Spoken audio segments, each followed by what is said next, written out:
Hello everyone. In today's session, we learn about gradients and what exactly they are. So let us have a look at the index. First, we'll try to understand what exactly gradients are. Then we'll have a look at why do we need gradients in machine learning. Then we'll get a hands-on experience of calculating gradients for simple cases. And then we'll extrapolate that information to calculate gradients for complex cases. Then we'll have a look at some of the AutoCAD libraries which allow you to calculate gradients automatically. So let's start with what gradients exactly are. So first of all, let us have a look at the following example. Over here, we have a function of x and y, and we have taken the value of the function on the z-axis. So this is how our plot looks. If we change the value of x and y, then the value of the function will change, and correspondingly the value of z will change. Now let us imagine that you are at a certain point x comma y, which can be something like 0.5 comma 0.5. Now on each point, on each such point x and y, we can find a vector. We can change x and y such that z will increase. We can find such delta x and delta y such that the change will be maximum. So if you find a vector along which if you change x and y, then the increase in z will be maximum. That vector is called the gradient. So you are at a point x comma y, and if you move along the vector vx and vy, you will have the highest change in the value of z. So mathematically speaking, let us take out the two variable case. Right now we just had a look when there were only x and y. But if we have n variables, x1, x2, x3, x4 till xn, then we define the gradient of the function f with respect to all the variables as the partial derivative of the function with respect to each variable. So the gradient is a vector in which each term is the partial derivative of the function with respect to individual variables. So this is how you calculate the gradient vector of the function x and y. If you are confused what exactly the gradient is, don't worry, it will get clear when we have a look at the simple examples.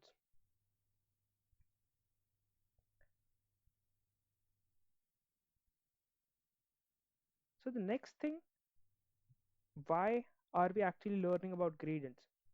What is its significance in machine learning? So let's have a look at that. Machine learning is usually based on creating a hypothesis function and trying to find the hyperparameters of the function by optimizing a criterion. I know it sounds complicated, but let's take it by an example. So let's say we have some data, okay, and we want to fit a curve through the data so that we can predict on points which are not in the training set, which are not in our data. We can still predict the values of the output on points which are not in the data if we have fit a function. Okay, so let us define the function as natural log ax square plus 2by square. So this is our hypothesis function. We hypothesize that this function, if we optimize the parameters a and b correctly, then this function will denote the true sense in which we can predict for new values of x and y. So our hypothesis function has hyperparameters a and b, and we want to maximize the value of the loss. So we want to minimize the value of the loss such that for the training pairs, so in the training data set, we'll have some values of x and y, and corresponding output values. We want to minimize the distance between the output and the function. So we want to find a and b such that the criterion function is minimized. So what is the criterion function? It is the distance between the function on the training dataset and the true output which should have been there. So our function generates a value, but it should have been some target value, and we take the distance between those values and then we sum it up for all the different kind of training data we have. For example, in our training data set, we have x equal to 1 and y equal to 2 should have the target as 1, and x equal to 2, y equal to 3 should have the target as 2. So this is our training data set. Now we want to minimize the distance between the output of this function and the target. So we subtract the output of this function with the target and take squared of that and add them up for all the training data sets. This is called the mean squared error. Over here, as we have already provided the value of x and y, the only variables in this equation are a and b.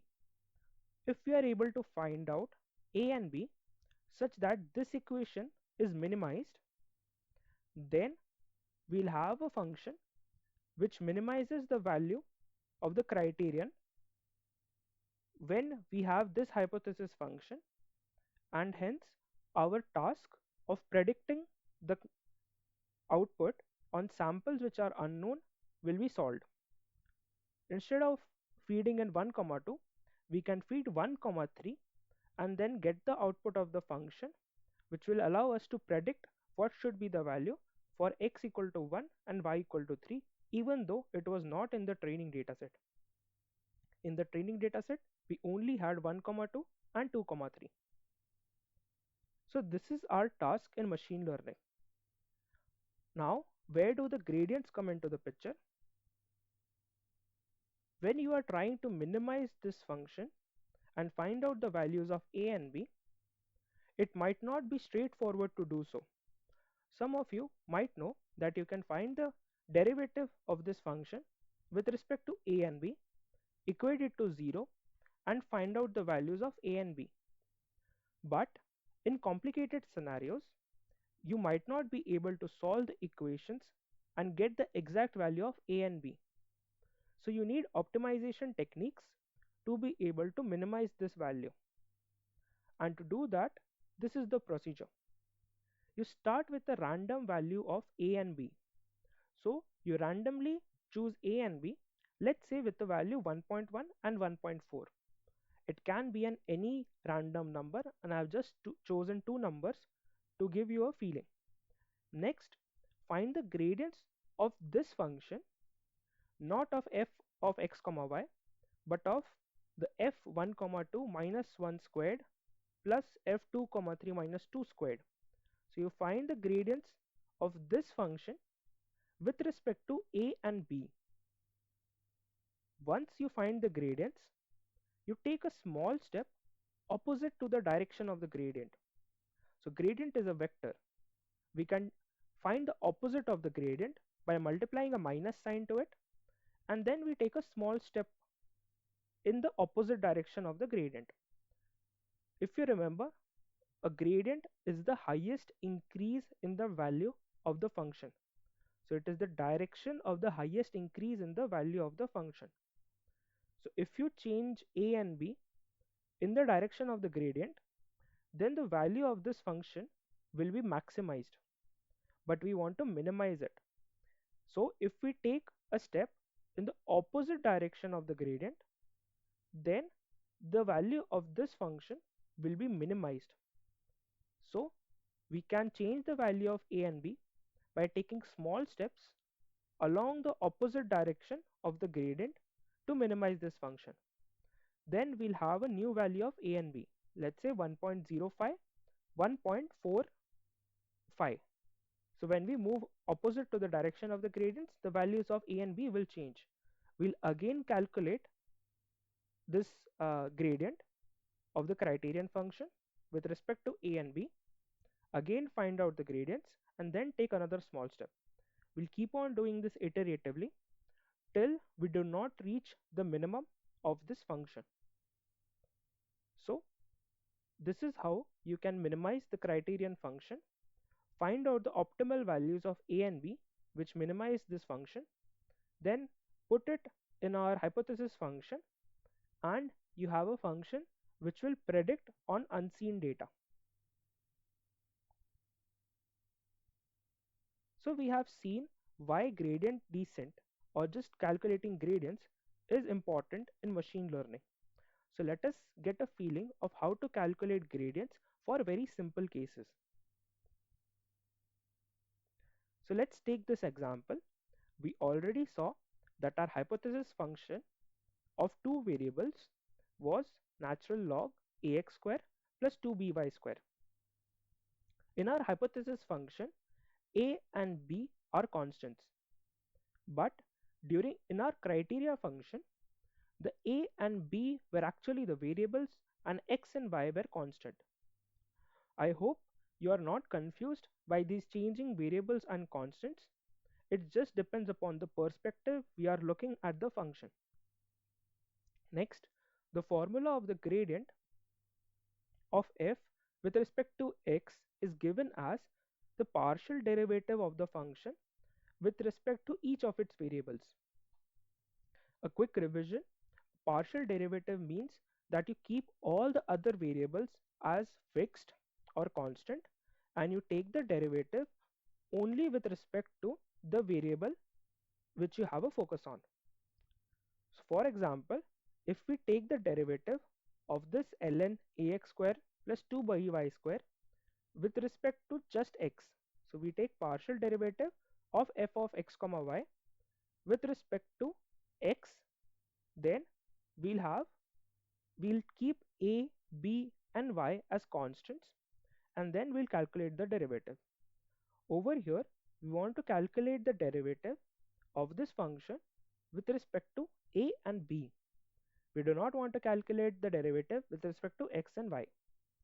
So first of all, we calculate the partial derivative of this function with respect to a. So all the other variables x, b and y are constant right now. So if you calculate the derivative with respect to a of this function, first of all, the derivative of log of this whole value is just 1 by ax square plus 2by square, because derivative of ln x with respect to x is 1 by x. So we are applying chain rule over here, and the derivative of the entire expression is 1 by the expression, and then we multiply it with the derivative of the expression with respect to a. So if we take the derivative of ax square plus 2by square, as this is a constant, it does not have any terms of a, this becomes 0, and we are only left with the value x square. So this is what we get when we find out the derivative of this function with respect to just a while keeping the other variables constant. Similarly, if we take out the derivative of this function with respect to y, we'll get 1 by ax square plus 2by square, and when we find the derivative of the internal expression, this term becomes 0 and we are left with just 2y square. So when we are calculating the derivative of the function with respect to a and b, this is what the vector equation looks like. As we already know what the value of x and y are and what a and b are currently, we can find out the numerical value of this gradient and hence take a small step opposite in direction to this vector. So this is how you calculate gradients. If you are not still comfortable with this, then you should take out a pen and paper, write down this equation and try to calculate the partial derivative by yourself. This will give you a much better clarity on how to calculate partial derivatives and how to calculate gradients. So this was actually a very simple case. If you have a very complex case, then you can build up the knowledge you have learned from the simple cases. So let's see how to do that. We have our hypothesis function ln ax square plus 2by square. We already saw that we wanted to minimize the criterion function and make it, so we want to minimize it with respect to changing a and b. So this was a criterion function. If you calculate the gradient of this function with respect to a and b, if you apply chain rule, this is what you'll get. So first of all, we take the derivative of this quadratic term and we get 2 into the expression, and then we take the derivative of the expression, so we get gradient of f comma 1 comma 2. So this is chain rule which we are applying over here. Also, as plus is additive, derivatives are additive, you can just add them and then find out the derivative of the second term similarly, and you will get gradient of f comma f of 2 comma 3. We already know the gradient of f of a comma b. These values 1 comma 2 are for x and y. If we already knows the value of a and b, which we randomly choose initially, then we know the value of x, which is 1, we know the value of 2 y, which is 2, and we know the value of a and b, so we can calculate this gradient. Similarly, we can set x and y equal to 2 and 3 and calculate the gradient of f of 2 comma 3, and we know the value of f at 2 comma 3.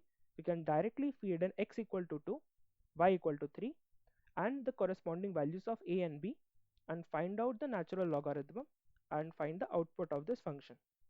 So all of the values are known over here, hence we can calculate the gradient of this function, take the opposite of the gradient and take a small step to minimize the function.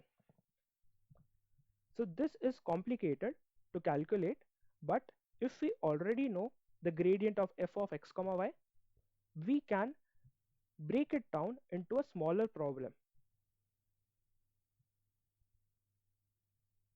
and that is what AutoGrad libraries do. So you do not need to manually keep on calculating gradients for every new kind of hypothesis function that you create. There are libraries which will automatically do it for you. And how do they work? They create the gradients of simple functions. They have the gradient of natural log, of quadratic terms, and so on. And using those small gradients, they combine those values using chain rule and are able to find the value of gradients of very big functions. So, as you saw in the previous example, we broke down a complex task into smaller, easier tasks and calculate the gradient. If you write an automated code, then you reach AutoGrad libraries. So, some example of such libraries are PyTorch, TensorFlow, AutoGrad, Nabla, and there are many other libraries which help you to automatically calculate gradients. So do not worry, even if you are not able to clearly understand how to calculate gradients, these libraries will do it automatically for you. But having a clear understanding of gradients will help you to understand why your model is not working. Sometimes, most of the times, the value of the gradient is the issue which does not allow your model to converge. And if you are very clear with the mathematics of the gradients, then you will be able to debug your model and also improve the accuracy of your model tremendously. Now, let us have a look at linear regression using gradient descent. Before we directly move on to linear regression using gradient descent, let's have a look at the analytical solution of linear regression. As you guys might already know, linear regression assumes that your hypothesis is a linear function. So over here we have a11 x1 plus a12 x2 and so on, which should be equal to b1. So this is our hypothesis. We had some a1, a11, a12 till a1n, and these were the inputs, and we had a corresponding output b1. We want to take a linear combination of these a11, a12 and a1n and multiply them with some weights x1, x2, x3 till xn to finally get the output as b1. We do that for all the different outputs, for all the different inputs and outputs, and we want to find the optimum value of x1, x2 till xn such that we are able to exactly map this equation. But this might not always be true. It will only be true if the m, which is the number of our equations, is equal to the number of variables which we have, or if m is equal to n. We can directly find out the value of x1, x2 till xn. But if m is not equal to n, then we need to find try to minimize a loss function to find out the optimum values of these variables. So instead of equating the left hand side to the right hand side, we do a soft equation, which is we calculate the mean squared error of the left hand side with respect to the right hand side, and we try to minimize the squared error instead of equating the left hand side to the right hand side. And you might already know that if you try to solve the if you try to minimize the MSE for the linear regression case, you find the derivative of the equations with respect to each variable and set it to 0. You will be able to find the exact value of each weight, which will minimize your mean squared error equation. So you will get an exact solution by setting the value of the derivative with respect to each variable to be equal to 0. And this is what the equation looks like. So you can try to solve this in your pen and paper. You take out these equations. Instead of equating them, you do a minus b1 whole squared and you add them up for all the equations. You take the derivative with respect to just x1 and equate it to 0. You take the derivative with just respect to x2 and equate it to 0. Finally, if you put it in a matrix format, you will get the equations x1, x2, x3 and so on as a function of a1 and b1. Over here, capital X stands for the matrix of a1s. A is a matrix of all xi's and Y is the matrix of all bi's. So this is how you solve linear regression analytically. But for the sake of understanding gradient, we will use gradient descent to solve linear regression. Your analytical solutions are always perfect. They give you the exact value of all the weights, which will minimize the mean squared error. Gradient descent is not perfect. It is an optimization method which works as an approximation. So if you can, then you should use analytical methods. But if you cannot, if calculating the derivative and equating it to 0 is not possible for your case, then you should use gradient descent. So let's have a look at using gradient descent for solving this linear regression task. So we define the loss as ax minus y norm square. This is just a fancy term for the mean squared error which we saw in linear regression. What this means is that when we multiply the A matrix, the coefficients matrix, with x, which is our data inputs, and we subtract the output, take the square and add it up for all the different samples which we have. Then we'll get the loss, and we want to minimize this loss by changing the values of A. If you calculate the gradient of this L with respect to A, you will see that you get 2 into ax minus y a element-wise product with A. There is some abuse of notion over here, and if you directly try to use this equation to calculate, you might get some errors. But I leave that to you.